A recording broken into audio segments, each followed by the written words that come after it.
Hello, you Mayhem Makers. Mindy and Debbie with Quilting Mayhem, and welcome back to another Mindy's Monday Live. Today we're going to talk about the 1/4" seam. I don't know why I'm always amazed that the 1/4" seam seems to elude people, but I know it is, especially for beginners. It's tough to make sure that you get that seam, and that seam's important. As I like to say, all seams matter, especially in quilting. But you know, now that we're a symposium store this year and we're part of like the brown bag mystery, there's a lot of chat in there about people struggling with their seams. Oh. And so I thought, you know, this was the perfect conversation to have because, you know, we try to make sure we help educate everybody and get you through your struggles. And since I've seen that just be a constant conversation in that Facebook group, I thought, you know what? Let's tackle it today. Yeah. And that's why I brought Miss Debbie with us, because we're going to talk about how a sewing machine can help you with your 1/4" seam, and then of course just some other methods of how to work with your fabric and those kinds of things to get a proper 1/4" seam. Yes. You know, and of course, why is it important?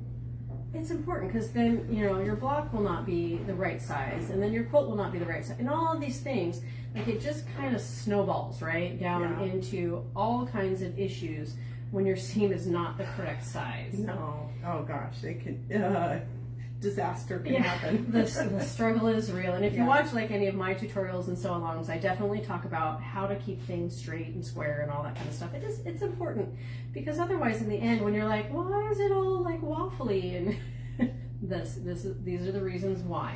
Yeah. Now, I will give you the one caveat. If your seam is pretty much almost 1/4", but you're consistent. Like it's a consistent, maybe it's a hair of that 1/4", but it is consistent on everything. I do tell you, that's okay. Like don't take your ruler out to every seam on every project every time and go, oh my God, like this one's just, as long as your sewing is consistent throughout your project, then you're okay. Then I get into please let it go. Embrace your inner Elsa and let it go. You don't need to be that OCD, right? Right. And if you can use, you know, don't change the sewing machine in the middle of the project. Like if you started a project at home on your home machine and then you have a machine you take to classes or to retreats, and you have that different machine, I probably wouldn't switch. I'd start a new project. Yes, take a different project to a retreat. Yeah. Because they do make a difference. Different machines have different 1/4", you know, how to guide the fabric through and all that kind of stuff. Because as much as you would think a 1/4" foot is a 1/4" foot and a machine is a machine, and it's still, you know, it's like Ford and Camry and Toyota, like they all drive straight, right? But they're all a little different. That's right. When you get in one car and the knobs and things are here, and then you get in the other car and it's just like, I don't know what to do. Exactly. So same with the sewing machine. But so let's start with talking about the sewing machine itself, how it can help you, right? So we mentioned 1/4" foot, right? Yes. So if you do not have a 1/4" foot for your machine, please get one. Please invest in one. It is an investment, but it is a very important tool. It is what I would call as a quilter, like the #1 foot to have. So if you are a quilter, that is like. And there are 1/4" feet with a guide, and there's 1/4" feet without a guide. I'm a with a guide gal. I'm team without. Yeah. So just, you know, maybe you don't know if you're with or without, but I would just make sure that you figure that out and get the right foot for you. And try them both. Like if you try one, like you have one without a guide and you're like, okay, it's too squirrely for me, the fabric doesn't stay straight, then go try one out with a guide, because that guide will help keep that fabric feeding straight and evenly. That's right. And so you may need to join team guide. I personally just don't do a guide normally because sometimes I do like to change and pivot and I don't want to stop and change my foot. It's just the inner lazy in me. Like I just want to get things done and I just want to sew. So I don't want to change my foot when I'm like, oh, but I need to turn these corners and that guide is in my way. So there's different reasonings for the different ones. Find the one that fits you. And that's how all of what we talk about today, find the method that fits you, because there are a dozen different ways to get a good 1/4" seam on your machine. All right, so there you go. But this one's new to us, and so we get to play, and I was super excited because I wanted Debbie to demo. Yes. Since we just got Baby Lock, this Baby Lock has a laser that actually comes out to the front. So Gage, I'm gonna let you come on in. So Debbie, show us what this is all about. Move that fabric over so you can see that. So I do have a foot on there that is a 1/4" foot with a guide, but when I'm sewing, I can be looking out here, and I can have that fabric go along that laser. That's so awesome and amazing. I do love that laser, and you can shift that laser, so you can move that laser so it stays dead center with your needle. So say you're doing paper piecing, it will stay true with that line that you're doing with paper piecing, or as she's done, you can use it as a guide for the outer edge of your fabric. So that's kind of cool that it projects forward on your fabric, where I know like Berninas have lasers, but theirs point straight down. So you're following the needle and it's telling you where the needle is going. Yeah. This is kind of telling you whatever you're trying to line up. It's so cool. It's a guideline. I know. Yeah, they've got some cool toys on these machines. Yeah. So that is a helpful tool. So maybe you have one of the upper end Baby Locks and it has that. Try it. Try that laser, move it over for the edge of your fabric so it helps you just visually guide as you feed that fabric. And as we said, this also has the guide on that 1/4" foot. So that does help keep that fabric feeding nice and easily. It doesn't kick out like it can if it doesn't have a guide. All right.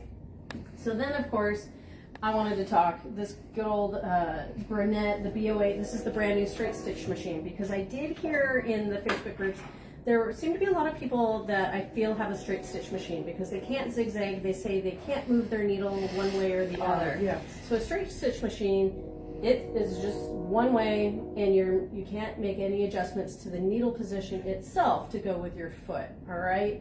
So once again, 1/4" foot. If you don't have one with a guide, you can also get a guide that is magnetic. So I'll come to you a little bit, Gage. These are kind of cute. So they just can stick onto the side of your machine, and then you can adjust them. So what's fun about this is if you're doing like bags or garments and maybe you need a thicker seam, you can just move it out and then your fabric would be guided over here. So it's just your fabric's going to run along this guy as you sew. All right, but otherwise you would move it up next to that foot while the foot is down, and then that way when you sew and you feed that fabric in, get the thread out of my way, then it would help keep it straight. And that's only half speed, guys. That's not even like, I love this machine. This thing just, whoo, this is my speed demon. I have a quilt done in no time. So that is also an option, and this machine also comes with a thread cutter, which is kind of fun. And you can always check your machine. So if anything, do test sew on your machine. Use your ruler. I love the Creative Grid. It has this 1/4" guide on it already, and you can measure and see where it lands. All right.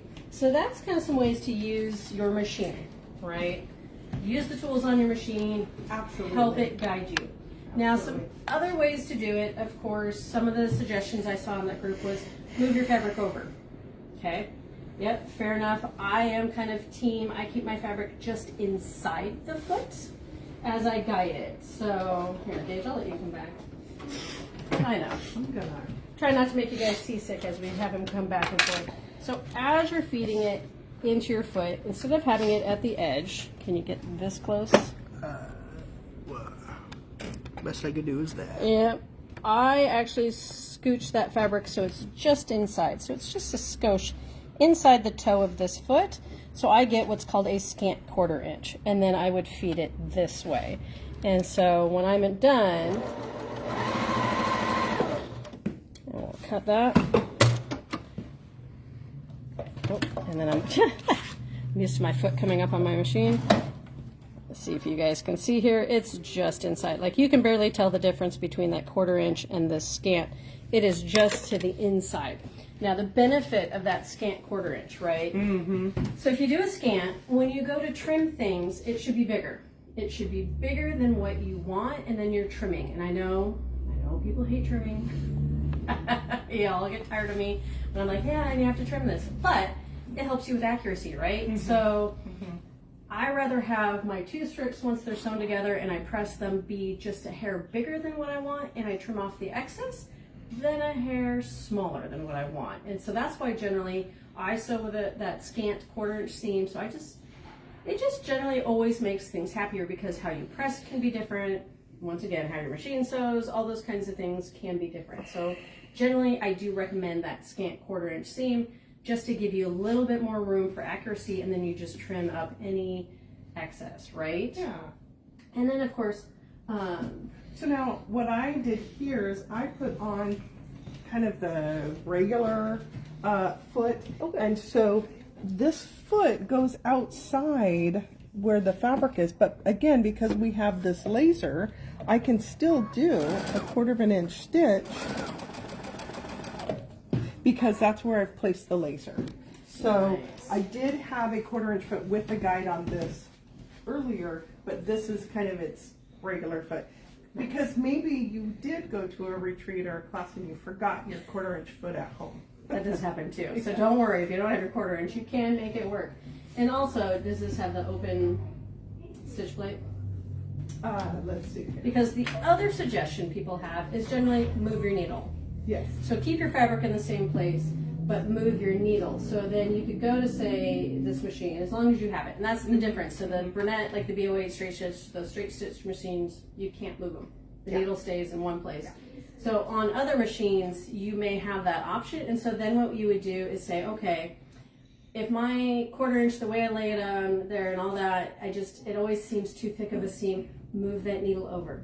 Move it over to the right, but you have to make sure you have that stitch plate that is that open, whatever your millimeter is. Zigzag stitch plate. Yeah, like a 5mm, 7mm, 9mm, whatever it is for your machine. Have that open, stitch plate in there, and make sure you have a foot that is an open foot. Absolutely. Or you're gonna break a needle. Yes. So let's not do that. So then you would use, say, a foot like this one that's a little wider, giving you that little bit more control, but you're gonna move that needle over to the right so that you're making that seam still that little bit smaller, but maybe that's what gives you that true 1/4 inch seam. Yeah. So that is another suggestion of how to make it work. With the machine that you have, you just have to change up maybe your stitch plate or your foot. Yeah. Because generally, like when I use a 1/4 inch foot on my machine, I use also the stitch plate that is just that single hole. Yes. So there are different stitch plates you can use, so keep that in mind. I like using that single hole so that fabric doesn't get pulled down in, those kinds of things. So it just depends. There's lots of applications. Yes.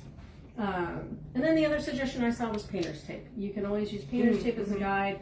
I've used painter's tape to use as a guide straight down the needle when I'm doing half square triangles, those kinds of things. Yes. So, your bare minimum, if you're stuck and you're like, okay, I want something to work and this is all I have. I can't get to my quilt shop to get a different foot or a different stitch plate.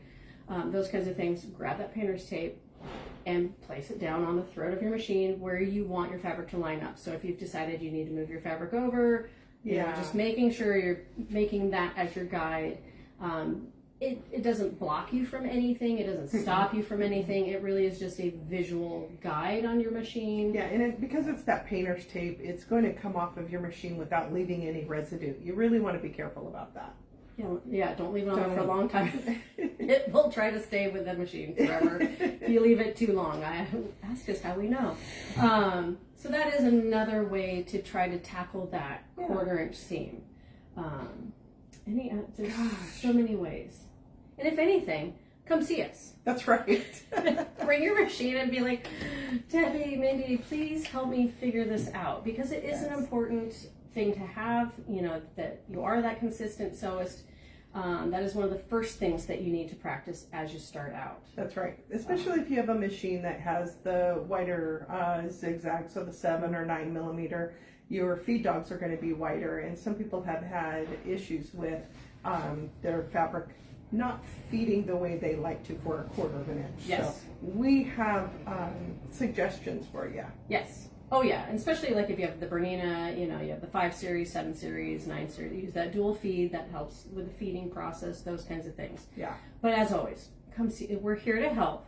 or call us, or, you know, we can walk you through things. But absolutely, you know, we're here to help. We want you to be successful, and that's one of the first cornerstones of, you know, your quilty sewy life of sewing. Yeah, and that's, you know, when coming to a quilt store, we are here to be able to help you. So take advantage of us. Yes, please do. And this is the fun part. We love, you know, teaching and helping. So, That's right. But otherwise, we do hope that you are following us on Facebook, Instagram, YouTube, TikTok, and Pinterest. Yay! And subscribe to our newsletter. That's where you're going to get our tutorials, all our events, what's new in the store, all new fabrics, all those kinds of things. And potentially maybe our anniversary party that's coming. Oh and my, yes. April 1st, we have 3 different events launching. So make sure you're on our social media, because that's just my little teaser. I'm not telling you today what's going on, but oh my gosh, April 1st is going to be crazy here. So otherwise, we hope you have a lovely day and keep on stitching.